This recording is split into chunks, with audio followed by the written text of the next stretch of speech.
ছেলের স্কুল টিফিনের জন্য একটু হেলদি আর আলাদা কিছু বানানোর কথা ভাবলাম। রোজকার মতো এক ধরনের টিফিন না দিয়ে আজকে ওর জন্য একটা সুন্দর হেলদি ভেজিটেবল স্যালাড বানিয়েছি। স্যালাডটা বানানোর কথা মাথায় এলো আমার এই কারণে, যেহেতু মামার বাড়ি থেকে এরকম সুন্দর সুন্দর বেশ কিছু রকমের টাটকা সবজি দিয়ে গেছে, তো ভাবলাম এই সুন্দর কালারফুল সবজি দিয়েই আজকে একটা হেলদি টেস্টি স্যালাড বানিয়ে দিই।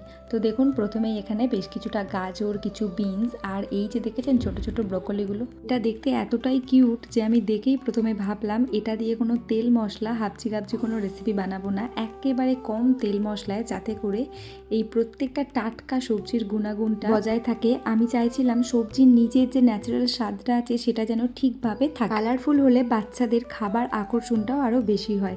আমার মনে হয় বাচ্চাদের টিফিন যদি একটু রঙিন আর সুন্দর করে সাজিয়ে দেওয়া যায় হেলদি উপায়ে, তাহলে ওদের খেতে আরও বেশি ভালো লাগে। দেখতেই পাচ্ছেন স্যালাডটা কতটা সহজভাবে বানালাম, কোনো ঝঞ্ঝট ছাড়াই। প্রথমেই সবজিগুলো একটু লম্বাভাবে কেটে নিয়েছি। এখানে কিন্তু যে যার পছন্দ মতো ছোট বড় করে কেটে নিতে পারেন। তো সেটা অল্প একটু লবণ আর জল দিয়ে 2 মিনিটের জন্য ভাপিয়ে নিয়েছি। তারপর জলটা ঝরিয়ে ফেলে দেওয়ার পর তাওয়ার মধ্যে অল্প একটু বাটার দিয়ে প্রত্যেকটা সবজি অ্যাড করে দিয়েছি।